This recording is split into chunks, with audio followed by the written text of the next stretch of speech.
When I first started consulting, I would spend hours creating personalized proposal decks for every potential client. It turns out they didn't care all that much about how they looked. As a number of discovery calls went up over time, I needed a faster way to create and share proposals.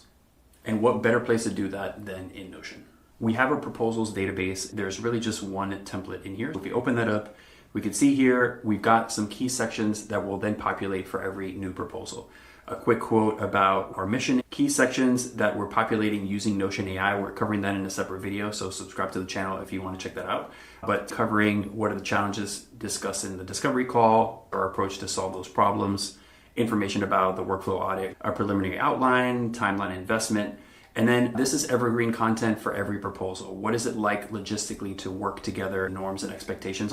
And then information about who I've worked with, a little bit of background, again, to build trust, previous clients, some testimonials, whether they're in quote format or video format. And I think most importantly, buttons to either book a proposal follow-up call or schedule a kickoff.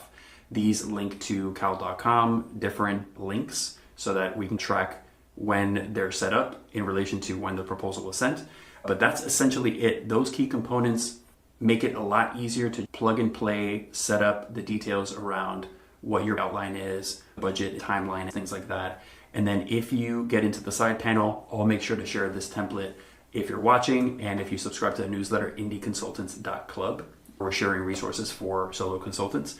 But you can track things like what is the status of the proposal, when was it sent, when was there an agreement on the proposal, whether it was accepted or declined. So you have some more data on how long it took from sending the proposal to getting a decision and making sure that these proposals don't linger for weeks and weeks.